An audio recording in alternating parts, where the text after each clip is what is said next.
ಎಲ್ಲರಿಗೂ ನಮಸ್ಕಾರ. ಇವತ್ತು ನಾನು ಅಗಸಿ ಚಟ್ನಿ ಹೆಂಗೆ ಮಾಡೋದಂತ ಹೇಳ್ಕೊಡ್ತೇನೆ ನೋಡ್ರಿ. ಅಗಸಿ ಚಟ್ನಿ ಮಾಡೋದು ನಮಗೆ ಅಗಸಿ ಬೇಕ್ರಿ ಮೇಯ್ನಾಗಿ. ಮತ್ತು ಇಲ್ಲಿ ಕರಿಬೇವು ತೊಗೊಂಡೇನ್ರಿ, ಬೆಳ್ಳುಳ್ಳಿ ತೊಗೊತೇನೆ ರೀ, ಸ್ವಲ್ಪ ಬೆಳ್ಳುಳ್ಳಿ, ಕೆಂಪು ಖಾರ ಮತ್ತು ಸ್ವಲ್ಪ ರುಚಿಗೆ ತಕ್ಕಷ್ಟು ಸಾಲ್ಟ್ ತೊಗೊತೀನಿ. ಇದು ಅಗಸಿ ಐತಲ್ರಿ ಭಾಳ ದೇಹಕ್ಕೆ ಉಪಯೋಗ ಆಗೈತಿ ನೋಡ್ರಿ. ಅಗಸಿ ಬೀಜದೊಳಗೆ ಒಮೆಗಾ 3 ಇರೋದ್ರಿಂದ ಹೆಣ್ಮಕ್ಳಿಗೆ ಮತ್ತು ಗಂಡು ಮಕ್ಕಳಿಗೆ ಅಷ್ಟೇ ಉಪಯೋಗ ಐತಿ. ಆದರೆ ಹೆಣ್ಮಕ್ಳಿಗೆ PCOD ಅಂತ ಪ್ರಾಬ್ಲಮ್ ಮತ್ತು ಥೈರಾಯ್ಡ್ ಅಂತ ಪ್ರಾಬ್ಲಮಿಗೆ ಇದು ಭಾಳ ಆರೋಗ್ಯಕರವಾದಂತಹ ಇದು ನೋಡ್ರಿ. ಇದರಿಂದ ಭಾಳ ಉಪಯೋಗ ಆಗ್ತದೆ. ಇದ್ರಾಗ ಒಮೆಗಾ 3 ಇರೋದ್ರಿಂದ ಇದನ್ನು ನಾವು ಭಾಳ ಬಳಸ್ಬೇಕ್ರಿ. ಮೊದಲಿನ ಜನ ಎಲ್ಲ ನಾವು ಭಾಳ ಅಗಸಿ ಚಟ್ನಿ ಹಬ್ಬ ಬಂದಾಗೆಲ್ಲ ಮಾಡಿಕೊಡ್ತಿದ್ರು. ಆದರೆ ಈಗ ಅಗಸಿ ಚಟ್ನಿ ಅಂದರೆ ಏನು ಗೊತ್ತಿಲ್ಲ. ಈಗ ಹೆಂಗೆ ಮಾಡ್ಬೇಕಂತೇಳಿ ನೋಡೋಣ ಬರ್ರಿ. ಅಗಸಿನ ತೊಗೊಂಡಿದ್ದೀನಿ ರೀ. ಇಲ್ಲಿ ಸ್ವಲ್ಪ ಈಗ ಒಂದು ಬಾಣಲೆ ಕಾಯಕ್ಕಿಟ್ಟೇನಿ ನೋಡ್ರಿ. ಸರಿಯಾಗಿ ಹುರ್ಕೊತೇನೆ ರೀ, ಚಟ್ಪಟ್ಟನ್ನು ಹಂಗೆ.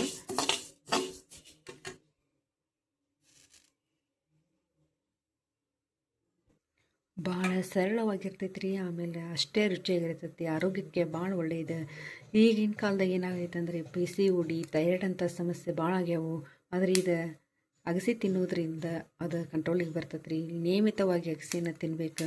ಈಗ ನೋಡ್ರಿ, ಇವು ಭಾಳ ಸಿಡಿತಾವೆ. ಅದಕ್ಕೆ ನಾ ಸಣ್ಣ ಇದ್ರೊಳಗೆ ಇಟ್ಕೊಂಡು, ಸಣ್ಣ ಉರಿ ಒಳಗೆ ಇಟ್ಕೊಂಡು ಸರಿಯಾಗಿ ಹುರ್ಕೊತೇನೆ ರೀ. ಚೆಂದಾಗಿ ಎಲ್ಲ ಕಡೆ ಇವಾಗ ಹಂಗೆ ಹುರ್ಕೋಬೇಕು ರೀ, ಹೊತ್ತಬಾರ್ದು. ಆಮೇಲೆ ಕೈ ಆಡಿಸ್ಕೊತಾನೆ ಇರ್ಬೇಕು.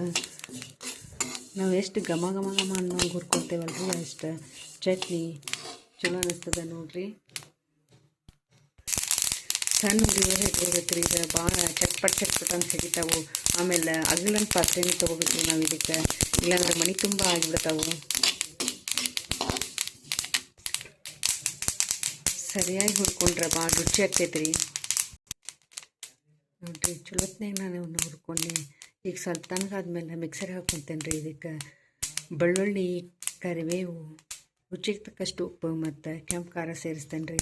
ನೀವು ಒಮ್ಮೆ ಎಲ್ಲರೂ ಮಾಡಿ ನೋಡಿರಿ, ಭಾಳ ರುಚಿಕರ ಆಗಿರ್ತೈತಿ ನೋಡ್ರಿ. ಅಗಸಿಯನ್ನು ಸರಿಯಾಗಿ ಹುರ್ಕೋಬೇಕು ರೀ, ಭಾಳ ಹೊತ್ತಬಾರ್ದು ಮತ್ತು ಭಾಳ ಹಸಿನೂ ಇರಬಾರ್ದು. ಚೆಂದಾಗಿ ಹುರ್ಕೊಂಡು ಈಗ ನಾನು ಇದಕ್ಕೆ ಕರಿಬೇವು ಮತ್ತು ಬೆಳ್ಳುಳ್ಳಿ, ರುಚಿಗೆ ತಕ್ಕಷ್ಟು ಉಪ್ಪು ಮತ್ತು ಕೆಂಪು ಖಾರ ಸೇರಿಸೀನಿ. ಇದನ್ನೀಗ ಮಿಕ್ಸರಿಗೆ ಹಾಕ್ಕೊಂಡು ಸಣ್ಣ ಮಾಡ್ಕೊಂಬರ್ತೇನೆ ರೀ. ಭಾಳ ರುಚಿಕರವಾದಂತಹ ಭಾಳ ಅಗಸಿಯಿಂದ ಭಾಳ ಉಪಯೋಗ ಅದಾವೆ ರೀ. ಅದನ್ನು ನಮಗೆ ಗೊತ್ತಿರೋಂಗಿಲ್ಲ. ಹಿಂದಿನ ಕಾಲದಾಗೆಲ್ಲ ಪ್ರತಿಯೊಂದು ಹಬ್ಬಕ್ಕೂ ಅಗಸಿ ಚಟ್ನಿ, ಶೇಂಗಾ ಚಟ್ನಿ, ಗುರೆಳ್ಳು ಚಟ್ನಿ ಮಾಡ್ತಿದ್ರು.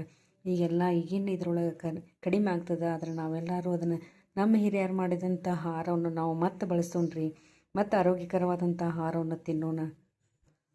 ಆರೋಗ್ಯಕರವಾದಂಥ ರುಚಿಕರವಾದಂಥ ಅಗಸಿ ಚಟ್ನಿ ರೆಡಿ ಆಯ್ತು. ನೀವು ಒಮ್ಮೆಲ್ಲರ ಮನ್ಯಾಗ ಮಾಡಿ ನೋಡಿರಿ. ನನ್ನ ಚಾನಲ್ ನೋಡುವ ಎಲ್ಲರಿಗೂ ತುಂಬ ಹೃದಯದ ಧನ್ಯವಾದಗಳು. ಪ್ಲೀಸ್ ಸಬ್ಸ್ಕ್ರೈಬ್ ಮಾಡಿರಿ, ಶೇರ್ ಮಾಡಿರಿ, ಕಮೆಂಟ್ಸ್ ಮಾಡಿರಿ, ಲೈಕ್ ಮಾಡಿರಿ. ಬಾಲಶಂಕರ ರೆಸಿಪೀಸ್ ನೋಡುತ್ತಿರುವ ನಿಮಗೆಲ್ಲರಿಗೂ ತುಂಬ ಹೃದಯದ ಧನ್ಯವಾದಗಳು.